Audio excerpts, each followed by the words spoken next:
வணக்கம் மக்களே, நீங்க பாரு கேட்குறது முக்கிய கமிட்டி. நாங்கள் ஹோஸ்டினிக் சாட்டர்டே ஸ்போர்ட்ஸ் சாட்டர்டே இன்னைக்கு ஸ்போர்ட்ஸ் ஸ்பெஷல். இது வரைக்கும் ரிலீஸ் ஆன எல்லா ஃபைனல் டெஸ்டினேஷன் படங்களுமே ஃப்ரம் பெஸ்ட் வந்து பார்த்தீங்கன்னா லிஸ்ட் போட போகிறோம். ஏன்னா ஃபைனல் டெஸ்டினேஷன் 7 வந்து கன்ஃபார்ம் பண்ணியிருக்காங்க, ப்ரொடக்ஷன் ஆரம்பிக்க போகிறாங்களாம். ஸோ அதுக்கு முன்னாடி ரிலீஸ் ஆன 6 படங்களுமே என்னுடைய பர்சனல் ஃபேவரட் ஏற்ற மாதிரி லிஸ்ட் போட போகிறேன். எல்லாருக்குமே தனித்தனி ஃபேவரட்ஸ் இருக்கும். மறக்க வைக்கல காம் பாருங்க. வீடியோ ஆரம்பிச்சிடலாம். நம்பர் 6ல் ஃபைனல் டெஸ்டினேஷன் 4. எனக்கு தெரிஞ்சு காமனாகவே யாருக்குமே இந்த படம் ஞாபகம் இருக்காதுன்னு தோணுது. பிகாஸ் இந்த படத்தில் வந்து பார்த்தீங்கன்னா அவங்க மோஸ்ட்லி கதையை ஃபோக்கஸ் பண்ணாமல் ஃபைனல் டெஸ்டினேஷன் என்னப்பா கில்லு சாவணும் அவ்வளோதானே, ஒரு 10 பேரை சூஸ் பண்ணி ரேண்டமாக கொலை பண்ணுங்கடா அவ்வளோதான படம் அப்படிங்கிற மாதிரி தான் முடிச்சிருப்பாங்க. இந்த படத்தில் அவங்க எஃபர்ட் போட்ட மாதிரி தெரியாது. ஜஸ்ட் 3D எந்த அளவுக்கு விதவிதமாக காட்டலாம் அதை மட்டும் தான் ஃபோக்கஸ் பண்ணியிருப்பாங்க. அந்த சமயத்தில் ஹாலிவுட்டில் நிறைய படங்கள் 3D ஃபோக்கஸ்டாக தான் வந்துட்டு இருந்துச்சு. அதை கண்ணில் வித்தியாசமாக காட்டுறப்பாரு அப்படின்னு சொல்லி கண்ணு முன்னாடி இந்த ஃப்ளஷ் தெரிக்கிறதா இருக்கட்டும், கத்தி பாயறதா இருக்கட்டும் சொல்லி அதை மட்டும் ஃபோக்கஸ் பண்ணியிருப்பாங்களே தவிர்த்து கதையிலையும் டெத்துலையும் பெரிய ஃபோக்கஸுங்கிறதே போயிருக்காது. எல்லா டெத்துமே ரொம்பவே சீஸியாக ரொம்பவே லைக் இப்படிலாம் நடக்கவே நடக்காதேடா ஏன்டா இப்படி பண்ணுறீங்க அப்படின்னு சொல்லி கேட்குற மாதிரி இருக்கும். லிட்டரலாக ஒருத்தர் இந்த மாதிரி ஸ்விம்மிங் பூலில் இருக்க அந்த ஓட்டையில் மாட்டி அவன் குடல் குந்தானியெல்லாம் வெளில வர மாதிரி எழுதிருப்பாங்க. எல்லாம் நடக்கும்னு நினைக்கிறீங்களா நீங்கள்? வழக்கமாக இருக்க அந்த ஃபைனல் டெஸ்டினேஷன் டெத்துமே நடக்காது தான். பட் இது வந்து சும்மா இஷ்டத்துக்கு ஏதோ ஒன்று வித்தியாசமாக காமிக்கணுமே அப்படின்னு சொல்லி எழுதுற மாதிரி தான் இருந்துச்சு. லிட்டரலாக ஒருத்தன் இந்த மாதிரி வேலியில் மோதி அவன் உடல் வந்து பார்த்தீங்கன்னா சீஸ் கேக் மாதிரி பாட்டாக கியூபாக கீழே விழும். அதெல்லாம் பார்த்தா சான்ஸே கிடையாதுறாரு அப்படிங்கிற மாதிரி தான் தாட்டை கொடுக்கும். சும்மா ஒரு 4 பேரில் கொல்லணும் அப்படிங்கிற மாதிரி தான் இந்த படத்தை எடுத்திருப்பாங்க. ஆனால் இந்த படத்தோட ஓப்பனிங் சீக்வன்ஸ், அந்த நாஸ்கார் சீக்வன்ஸ் ரொம்ப இன்ட்ரெஸ்டிங்காக இருக்கும். அந்த ப்ரெமனிஷன் ஃபைட்லேயுமே அதிக 3D எலிமெண்ட்ஸ் வந்திருந்தாலும் நல்லா இருக்குங்க. அதுலேருந்து காப்பாற்றப்பட்ட ஒரு பொண்ணு ஒரு டயர் மண்டையில் பட்டு தெரிகிற மாதிரி காமிச்சிருப்பாங்க. அது இன்ட்ரெஸ்டிங்காக இருக்கும். பட் அதுக்கப்புறம் அந்த படம் எனக்கு பெருசாக ஞாபகமும் இல்லை, அவ்வளோ இன்ட்ரெஸ்டிங்காகவும் எனக்கு ஃபீல் ஆகல. இந்த 3D ஃப்ரான்ச்சைஸில் நம்ம படமும் இடம் பிடிக்கணும்னு நினச்சி இந்த படத்தை எடுத்திருப்பாங்க. அண்ட் அதனாலேயே எனக்கு இது ரொம்ப லீஸ்ட் ஃபேவரட்டாக இப்போ வரைக்கும் இருக்குது. கதையும் அந்தளவுக்கு உயிரோட்டமாக இருக்காது. அந்த சமயத்தில் இதை நம்ம 6ல் போட்டிருக்கேன். நம்பர் 5ல் ஃபைனல் டெஸ்டினேஷன் 3.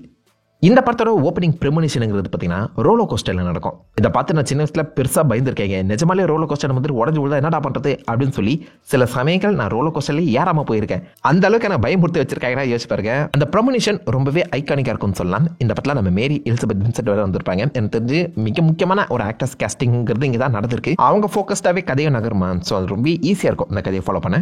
அது மட்டும் இல்லாமல் யாரெல்லாம் அடுத்து சாக போகிறான்னு சொல்லி இவங்க எடுத்து அந்த ஃபோட்டோஸை பேஸ் பண்ணி கதையை நகர்த்தி கொண்டு போயிட்டு இருப்பாங்க. அந்த ஃபோட்டோஸ் சில க்ளூஸும் கிடைக்கும். இவங்க இந்த வழியில தான் சாவாங்க, இந்த டெத் இப்படி தான் இருக்க போதுங்கிற அந்த க்ளூஸை பேஸ் பண்ணி இவங்க டெத் என்ன மாதிரி வரப்போதுங்கிற அந்த தாட் ப்ராசஸை அழகாக பில்ட் பண்ணியிருப்பாங்க. இந்த க்ளூவை நம்மளால கண்டுபிடிக்க முடியுதா இல்லையான்னு சொல்லி ஆடியன்ஸுக்குமே பார்த்தீங்கன்னா ஒரு சின்ன ஒரு ஹிண்ட், ஒரு கியூரியாசிட்டிங்கிறத கிளப்பி விட்டுருப்பாங்க. அது சூப்பராக ஒர்க் அவுட் ஆயிருக்கும். சில டெத்தெல்லாம் செம்ம ப்ராக்டிக்கலாக செம்ம ப்ரூட்டலாக புல் ஆஃப் பண்ணியிருப்பாங்க. பார்க்கவே ஒரு மாதிரி சகிக்காதுங்க, ஆனால் நல்லா இருக்கும். அதை கொண்டு போன விதம்ங்கிறத பாராட்டி ஆகணும். அப்பதான் ஆரம்பிக்குது நினைப்பாங்க, டப்புன்னு முடிச்சிடும். அதுக்கப்புறம் வச்சாம் பாரா டெத்தோ ட்விஸ்ட்டுங்கிற மாதிரி அந்த டெத்தை இன்னும் எலாபரேட்டாக கொண்டு போவாங்க. கடைசியில் தப்பிச்சிட்டோன்னு நினைக்கிற அந்த சமயத்தில் என்கிட்ட எவனும் தப்பிக்க முடியாதுன்னு சொல்லி என்ன ஒரு ப்ரெமனிஷன் வர மாதிரி காமிக்கப்பட்டிருக்கும். அகெயின் இந்த படத்தில் நிறைய ட்விஸ்ட் அண்ட் டர்ன் வச்சு நீங்கள் இப்படி தான் நினைக்கிறீங்க ஆனால் அது அப்படி நடக்குங்கிற மாதிரி கொண்டு போயிருப்பாங்க. அது இன்ட்ரெஸ்டிங்காக இருக்குங்க. டெத்தும் ஓரளவுக்கு நம்பக்கூடியது மாதிரி தான் கொண்டு போயிருப்பாங்க. அந்த டேனிங் சீக்வன்ஸ்லாம் நிறைய பேருக்கு மைண்டில் வந்திருக்கும்னு நினைக்கிறேன். வரணும். நல்ல ஒரு இன்ட்ரெஸ்டிங்கான படம் தாங்க. ஏகப்பட்ட டெத் சீக்வன்ஸை ஒரிஜினலாகவே புல் ஆஃப் பண்ணியிருப்பாங்க. ஆக்டிங்கும் எனக்கு தெரிஞ்ச இந்த படத்தில் ரொம்ப சாலிடாக அந்த மாதிரி தோணுச்சு. கதையில் ஒரு சின்ன ஃப்ளோ இருக்கும். பட் வழக்கம் போல தான் டெத்து ப்ரெமனிஷன் அதை ஃபோக்கஸ் பண்ணி மட்டுமே கதை நகர்ற சமயத்தில் பெரிய டிஃப்ரென்ஸ் உங்களால் உணர முடியாது. But it's still a good மூவிங்க. Final destination 3 on number 5. Number 4ல் ஃபைனல் டெஸ்டினேஷன் 5. பயங்கரமான ஒரு ப்ரெமனிஷன் சீக்வன்ஸ் வரும் பிரிட்ஜில் நடக்கிற மாதிரி. இப்போ வரைக்கும் எனக்கு அது ஃப்ரெஷ்ஷாகவே ஞாபகம் இருக்குது. அந்த ஆக்ஷன் எல்லாமே அல்டிமேட்டாக புல் ஆஃப் பண்ணியிருப்பாங்க. பிரிட்ஜ் உடஞ்சி விழுற அந்த இடத்துல வரக்கூடிய அந்த டெத் எல்லாத்தையுமே சூப்பராக எழுதியிருப்பாங்க. ஆனால் என்ன ஒரு வார்த்தைனா அந்த டெத்துக்கும் இந்த கேரக்டர்ஸோட உண்மையான இந்த படத்தில் வரக்கூடிய டெத்துக்கும் பெரிய சம்மந்தம் இல்லாமல் போயிருக்கும். நடுவில் சில இடத்துல சம்மந்தப்படுற மாதிரி கதையை எழுதியிருப்பாங்க. பட் அது எங்கேயுமே ஃப்ளோ ஆகியிருக்காது. சம்மந்தம் இல்லாமல் படத்துக்குள்ளே செத்துட்டு இருக்கீங்களாடா அப்படி ஒரு தாத்தா தான் கொடுத்துருக்கோம் நம்புறேன். பட் அந்த தனி டெத்ஸும் ப்ரெமனிஷனும் ரொம்ப இன்ட்ரெஸ்டிங்காக இருக்கும். படத்தோட குவாலிட்டி சூப்பராக இருக்கும். படம் பார்க்கும்போது மாடர்ன் டைம்ல நடக்கிற மாதிரி உங்களுக்கு தோணலாம். அப்போ தான் படத்தோட எண்டில் ஒரு பெரிய ட்விஸ்ட்டே வச்சிருப்பாங்க. இந்த ஆக்சுவலாக ஃபைனல் டெஸ்டினேஷன் 1க்கு முன்னாடி நடக்கக்கூடிய ஒரு கதை. அதாவது ஃப்ளைட் 180 ஆக்சிடென்ட் ஆனதுக்கு காரணமே இந்த டீம் தாங்கிற மாதிரி சொல்லி முடிச்சிருப்பாங்க. அந்த ட்விஸ்ட்லாம் கண்டிப்பாக யாருமே எதிரே பார்த்துருக்க மாட்டோம். எனக்கு அந்த ட்விஸ்ட் மட்டும் செம்ம ஃப்ரெஷ்ஷாக மைண்டுக்குள்ளே இருக்குங்க. இந்த படத்தை நான் யோசிச்சாலே எனக்கு அந்த ட்விஸ்ட்டாக வரும். அதுக்கு ரொம்ப இன்ட்ரெஸ்டிங்காகவும் சூப்பராகவும் அந்த கதையும் எழுதியிருப்பாங்க. கதைக்குள்ளேயே ஒரு ரிலேஷன்ஷிப் ட்ராமா, அவன் இவனை நம்பாமல் இருக்கிறது, இவன் அவனை ஏமாத்துறதுன்னு சொல்லி ஏகப்பட்ட விஷயங்கள் போயிட்டு இருந்தாலும் அது உங்களால் ஃபாலோ பண்ண முடியாது. லைக் ரொம்ப கன்ஃபியூசிங்காக அதை கொண்டு போக ட்ரை பண்ணியிருப்பாங்க. இவங்க என்னதாமா பிரச்சனை சொல்லி கேட்குற அளவுக்கு கொண்டு போயிடுவாங்கன்னா யோசிச்சு பாருங்க. பட் அதை எல்லாத்தையுமே தாண்டி டெத்ஸ் வந்து இன்ட்ரெஸ்டிங்காக இருக்கும். முக்கியமாக இந்த படத்தோட ட்விஸ்ட் செம்ம ஃப்ரெஷ்ஷாக இப்போ வரைக்குமே எனக்கு ஒரு ஃபீல் ஆகும். ஃபர்ஸ்ட் டைம் ஃபைனல் டெஸ்டினேஷன் படங்கள் பார்க்குறவராக இருந்தீங்கன்னா 5 வரும்போது நீங்கள் ஷாக் ஆகிடுவீங்க. சீரியஸாக அது யாருமே எதிர்பார்த்துருக்க மாட்டோம். அந்த ஒரு காந்தனாலேயே இதை நம்ம 4ல் போடுறேன். படமும் நல்ல குவாலிட்டியாக இருக்குங்க. எனக்கு தெரிஞ்சு இது வரைக்கும் வந்த ஃபைனல் டெஸ்டினேஷன் படங்களில் இந்த படத்தோட குவாலிட்டி இந்த படத்தை புல் ஆஃப் பண்ண அந்த டெத்ஸ் எல்லாத்தையுமே வேறு எந்த ஒரு படத்துலையுமே தெளிவாக காட்டலன்னு சொல்லலாம். சில டெத்து ஓவர் த டாப்பாக இருந்தாலும் இட்ஸ் அன் இன்ட்ரெஸ்டிங் மூவி. நிறைய பேர் மைண்டில் ஃபைனல் டெஸ்டினேஷன் சொல்லும்போது இந்த படம் தான் ஞாபகம் வரும்னு நினைக்கிறேன். கதை பெருசாக இருக்காது, நம்ம படம் பார்க்குறதே ப்ரெமனிஷன் அண்ட் டெத்துக்காக தானே, அது இருக்கும் அந்த படத்தில். அது யாருமே மிஸ் பண்ணியிருக்க வாய்ப்புகள் கம்மி. அந்த வகையில் ஃபைனல் டெஸ்டினேஷன் 5 பார்த்தவங்க இந்த ட்விஸ்ட்டை பற்றி என்ன நினைக்கிறீங்க, உங்களுக்கு அது என்ன மாதிரி ஃபீல் ஆச்சுன்னு சொல்லி மறக்க காம் பண்ணுங்க. டாப் 3 வந்தாச்சு. நம்பர் 3ல் ஃபைனல் டெஸ்டினேஷன் 2. என்ன கேட்டிங்கன்னா இந்த படம் தான் இந்த ஃபர்ஸ்ட் ஃபைனல் டெஸ்டினேஷனுக்கான ட்ரூ சீக்வல் நான் சொல்வேன். ஃபைனல் டெஸ்டினேஷன் 1ஓட சக்ஸஸை தொடர்ந்து அதை பேஸ் பண்ணியே கதை எழுதணும்னு சொல்லி எஃபர்ட் போட்டிருப்பாங்க. இந்த படத்தோட கதைக்கு அவ்வளோ எஃபர்ட் போட்டிருப்பாங்க. டெத் இன்ட்ரடியூஸ் பண்ணியிருக்கோம், டெத் என்ன மாதிரி கில் பண்ண போகிறாங்க, டெத்தோட அந்த ஃபார்முலா என்ன மாதிரி இருக்க போது, அதை தடுக்க முடியுமா முடியாதான்னு சொல்லி ஏகப்பட்ட டீட்டெயில்ஸை இந்த படத்தில் சூப்பராக ஹேண்டில் பண்ணி கன்வே பண்ணியிருப்பாங்க. ஸோ டெத்துக்கான ஒரு ஃபார்முலா இருக்குது, ஃபைனல் டெஸ்டினேஷன் தப்பிக்கிறதுக்கான ஒரு வழியும் இருக்குங்கிற மாதிரி கன்வே பண்ண பார்த்துருப்பாங்க. அதனால ஒர்க் அவுட் ஆச்சு. அந்த டெத்தை வந்து பார்த்தீங்கன்னா ஒவ்வொருத்தரை கில் பண்ணுறதா சும்மாலாம் பண்ணாது, அதுக்கு முன்னாடி ஒரு ஹிண்ட் கொடுத்துரும். அந்த ஹிண்ட்டை பேஸ் பண்ணி அந்த டெத்தை தடுக்க முடியுமா முடியாதாங்கிற மாதிரியும் கதை நகரும். நடுவில் ஒரு கட்டத்தில் அது த்ரில்லராக மாறுங்க, நல்லா இருக்குங்க. அது டெத்து சில இடங்களில் சிம்பிளாக இருந்தாலும் அந்த டெத்து இப்படி தான் நடக்க போகுதுன்னு சொல்லி அதுக்கு கொடுத்த அந்த பில்டப் மொத்த கதையுமே அந்த டெத்தையுமே வேல்யூபிளாக மாற்றிருக்கும். நாமளும் ஆடியன்ஸுமே ஒரு கட்டத்தில் ஓகே இந்த குழு வச்சு இப்படி செத்துருவானோ அப்படி செத்துருவானு சொல்லி யோசிக்க ஆரம்பிச்சிடும். சும்மா அவன் சாகணும்னு சாகாம அந்த இடத்துல சேவிங் பாயிண்ட்டும் ஒன்று இருக்கும், அதுக்கேற்ற மாதிரி ஒரு சின்ன அந்த டெத் பிளேங்கிறதும் நடக்கும். நான் சொன்னல ஃபைனல் டெஸ்டினேஷன் 1 ஒரு சர்ப்ரைஸ் ஹிட் ஆக அதை தொடர்ந்து ஒரு நல்ல படத்தை கொடுக்கணும்னு சொல்லி வேலை மேலே கெட்டி எழுதுன ஒரு படம் தான் அது.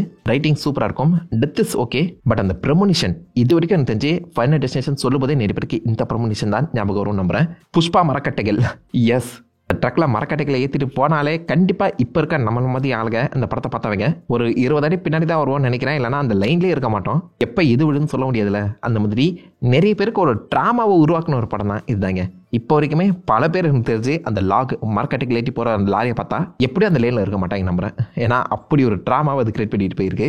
ப்ரெமனிஷன் அல்டிமேட்டாக புல் ஆஃப் பண்ணியிருப்பாங்க அண்ட் ரொம்ப ஐகானிக்கானது சொல்லலாம். ஃபைனல் டெஸ்டினேஷனாக நிறைய பேரோட மைண்டில் டக்குன்னு ஸ்டேக் ஆகிறது இதுவாக தான் இருக்கும். அவ்வளோ லெஜெண்டான ஒரு ப்ரெமனிஷன், கதையுமே டீசெண்டாக ரைட் பண்ணியிருப்பாங்க. பட் டெத் சீக்வன்ஸ் அந்தளவுக்கு இம்ப்ரெசிவாக படத்தோட எண்டிங்லையுமே காமா போட்டு ஒரு கம்ப்ளீட் ஃபீலிங்கை கொடுக்காமலே முடிச்சிருப்பாங்க. பட் ஓவராலாக பார்க்கும்போது சமூரி இன்ட்ரெஸ்டிங்கான படம், ஐகானிக்கான படம்னு கூட சொல்லலாம். கதை மட்டும் கொஞ்சம் பெட்டராக வந்திருக்கலாம், ஸோ நான் நம்பர் 3ல் போட்டிருக்கேன். அதை தொடர்ந்து நம்பர் 2ல் ஃபைனல் டெஸ்டினேஷன் 6 பிளட் லைன்ஸ். இந்த வருஷம் ரிலீஸ் ஆன படம் கண்டிப்பாக எனக்கு தெரிஞ்ச எல்லாருமே பார்த்துருப்பீங்க நம்புறேன். இந்த படம் எனக்கு ரொம்ப ஃபேவரட்டாக மாறினதுக்கான காரணம் இதில் எழுதப்பட்ட கதை தான். இந்த ஃபைனல் டெஸ்டினேஷனுக்கு எல்லாத்துக்குமே ப்ரீக்வலாக அதை கொடுத்துருப்பாங்க. ஒரு பாட்டி தெரியாதனமாக ஒரு ஹை ரைஸ் பில்டிங்கில் இருக்க பாதி பேரை காப்பாற்ற அவங்க வம்சம் இப்போதைக்கு டெத்தை ஏமாற்றி வாழ்ந்துட்டு இருக்கு. இப்போ அந்த டெத் இவங்களை தேடி வரும்போது திரும்ப அவங்க ஏமாற்றுவாங்களா, தப்பிப்பாங்களா, சாவாங்களான்னு சொல்லி பல கேள்விகளை கொண்டு அந்த கேள்விகள் எல்லாத்துக்குமே பெர்ஃபெக்டான பதில் அமைச்ச ஒரு படம் நான் சொல்லுவேன். சில இடங்களில் டெட்டு ஃபேக் அவுட்லாம் பண்ணோம், இவன் செத்துருவான்னு நினைப்போம், டக்குன்னு அவன் செத்துருவான், எப்படா இது சாத்தியா அப்படின்னு யோசிச்சுட்டு இருக்கும் போதே டக்குன்னு என்ன செத்துருவான். இந்த மாதிரி சில சில்லியான விஷயங்கள் டெத்து வந்து நம்ம கூட ப்ளே பண்ணிக்கிட்டே இருக்கும். படத்தில் எழுதப்பட்ட கதை வந்து ரொம்ப ஸ்ட்ராங்காக இருக்கும், ஃபேமிலி சென்டிமெண்ட்டுங்கிறத அழகாக ஃபுல் ஆஃப் பண்ணியிருப்பாங்க. அதை தொடர்ந்து டெத்துக்குள்ளேயே ஹைட் அண்ட் சீக் விளாட்ற மாதிரிலாம் கதை எழுதப்பட்டது ரொம்ப இன்ட்ரெஸ்டிங்காகவும் வித்தியாசமாக வந்துச்சுங்க. இந்த படத்தை கொஞ்சம் எங்கேஜிங்காக வச்சுட்டு இருந்துச்சுன்னு சொல்லலாம். நீ அவன் குடும்பம் இல்லையா, அப்போ நீ யாரமா, என்ன கள்ள காதலா அப்படின்னு சொல்லி நம்மளே கன்ஃபியூஸ் பண்ணுற பல கேள்விகள் பல ட்விஸ்ட் அண்ட் டர்னும் படத்துக்குள்ளே இருக்குங்க. இன்ட்ரெஸ்டிங்காக இருக்கும். சில டெத் ஆக்சுவலாக சாட்டிஸ்ஃபைங்காகவும் இருக்குங்க. ஒரு குட்டி பையன் சாவறதுக்கெல்லாம் தேட்டரில் கை தட்டிட்டு இருந்தாங்க. யாரா அடிக்க ஒரு சின்ன காயின்லாம் ஆரம்பிச்ச அந்த டெத்து இது சின்ன காயின்லேயே முடிகிற மாதிரி காயின் பிளேவும் நல்லா இருந்துச்சு. ஃபைனல் எண்டிங் சீக்வன்ஸில் அந்த மரக்கட்டை கேரி பண்ணுற ட்ரக்கை வச்சுக்கிட்டே ஒரு சம்பவம் செஞ்சுருப்பாங்க. அந்த மரக்கட்டையை விட மாட்டீங்களா நீங்கள். பட் ஓவராலாக பார்க்கும்போது கதையும் நல்லாயிருக்கும், கதை ஓட்டமும் நல்லாயிருக்கும், டெத்துமே சூப்பர் இம்ப்ரெசிவாக இருக்கும். அண்ட் ஃபேன்ஸுமே எனக்கு தெரிஞ்சு கொஞ்சம் க்யூரியஸாக அந்த டெத்தை வந்து பார்த்துட்டு இருந்தோம்னு நினைக்கிறேன். ஓவராலாகவே ஒரு செம ஸ்ட்ராங்கான படம் தான் ஃபைனல் டெஸ்டினேஷன் பிளட் லைன்ஸ். தேட்டரில் யாரெல்லாம் பார்த்தீங்கன்னு சொல்லி கிழக்கா பாருங்க. அண்ட் ஃபைனலி நம்பர் 1 வந்தாச்சு. ஆபிஸா ஃபைனல் டெஸ்டினேஷன் 1 எல்லாத்தையுமே கிக் ஆஃப் பண்ண ஒரு படம். இந்த படத்தை ஃபஸ்ட் டைம் பார்க்கும்போது ஒரு பேய் படங்கிற ஃபீல் தான் உங்களுக்கு வந்திருக்கும். பட் போக போக பார்க்கும்போது இது பேய் படம் கிடையாது, ஸ்லாஷரை பேயோட கம்பைன் பண்ணியிருக்காங்க. பேய் கூட கிடையாது, இட்ஸ் மோர் லைக் ஒரு டெத்து தான். அந்த சாவிலேருந்து யாராலையுமே தப்பிக்க முடியாது. எப்படி இருந்தாலும் தப்பிச்ச உயிருங்கிறது காவு வாங்கப்படும். பேய் கிடையாது, ஆனால் பேய் பயத்தை உங்களுக்கு கொடுப்போம்னு சொல்லி சூப்பராகவே எழுதியிருப்பாங்க. அந்த கதை செம்ம இன்ட்ரெஸ்டிங்காக இருக்கும். லோரை டெவலப் பண்ணியிருக்க மாட்டாங்க, பட் அந்த டெத்தோட ப்ரெசன்ஸ் என்ன மாதிரி இருக்குது, எதுக்கு தேடி வருதுன்னு சொல்லி அந்த ஹிண்ட்டை மட்டும் கொடுத்துட்டு லைட்டாக அந்த டெத் எல்லாத்தையுமே பார்த்தீங்கன்னா கனெக்ட் பண்ணவும் பார்த்துருப்பாங்க. எதுவுமே ரேண்டமாக நடக்காது. லைக் அந்த சீட் நம்பர்ஸை பேஸ் பண்ணி ஒவ்வொரு டெத்தும் மாறிக்கிட்டே இருக்கும். அந்த நம்பர்ஸில் இருக்கவங்களை காப்பாற்ற முடியுமான்னு சொல்லி இந்த ஹீரோ ட்ரை பண்ணுறதும், ஹீரோ தெரியாதனமா அதுக்காக மாட்டிக்கிறது, அதுக்கப்புறம் எப்படி அவர் புரிய வச்சு எஸ்கேப் ஆக ட்ரை பண்ணாருன்னு சொல்லி எல்லாத்தையுமே அவ்வளோ அழகாக கனெக்ட் பண்ணியிருப்பாங்க. இந்த படத்தில் டெத்தை பேஸ் பண்ணி ஒரு கதையை சொல்லியிருப்பாங்க. ஃபிலாசபிக்கலாகவும் நல்லாயிருக்கும், அதே சமயத்தில் ஸ்லாஷர் ஹாரர் படமாக சூப்பராக இருக்கும். ப்ராக்டிக்கல் எஃபெக்ட்ஸை வச்சு உங்களை கண்டிப்பாக பயமுறுத்த செஞ்சுருப்பாங்க. பட் இதை தப்பாக புரிஞ்சுக்கிட்ட ஸ்டூடியோஸ் வந்து பார்த்தீங்கன்னா இவங்க டெத்தை தான் பார்க்குறாங்க, ஃபேன்ஸுக்கு கதை முக்கியம்னு சொல்லி அதுக்கப்புறம் அந்த படங்கள் மோஸ்ட்லி டெத் ஃபோக்கஸ்டாக தான் போயிட்டு இருந்துச்சு. பட் இந்த ஃபைனல் டெஸ்டினேஷன் 1 எல்லாத்தையுமே பர்ஃபெக்டாக பேலன்ஸ் பண்ணி ஒரு நல்ல கதை, நல்ல ஹாரர் படம், நல்ல ஸ்லாஷர் ஃபிலிம் அண்ட் நிறைய இன்ட்ரெஸ்டிங்கான டெத் எல்லாம் பேஸ் பண்ணி ஒரு ஃபுல் கம்ப்ளீட் பேக்கேஜான ஒரு படங்க. இதே மாதிரி ஒரு படத்தை தான் நாங்கள் எதிர்பார்த்தோம். பிளட் லைன்ஸ் ஆல்மோஸ்ட் க்ளோஸாக வந்துருச்சு. பார்க்கலாம் ஃபைனல் டெஸ்டினேஷன் 7 அதை தாண்டி போதா இல்லையானு. செம்ம இன்ட்ரெஸ்டிங்கான ஒரு படம் ஃபைனல் டெஸ்டினேஷன் 1. இப்போ கொஞ்சம் ஓல்டாக உங்களுக்கு தெரியலாம், பட் டைம் கச்சா மறக்காம ரீவாட்ச் பண்ணி பாருங்க. இது என்னுடைய பர்சனல் ஃபேவரட் லிஸ்ட்டு. உங்களுக்கு தனி ஃபேவரட் லிஸ்ட்டு கண்டிப்பாக இருக்கும் நம்புறேன். உங்களுடைய ஃபேவரட் ஃபைனல் டெஸ்டினேஷன் படம் எதுன்னு சொல்லி மறக்க வைக்கலாம். காமெண்ட் பண்ணிட்டு அந்த லைக் பண்ணி தட்டி விடுங்க. நான் வளர்த்தல ஒரு ஆசமான விடலை மீப்பட்டு நேந்திரிக்கும். Have fun guys. வட்டா.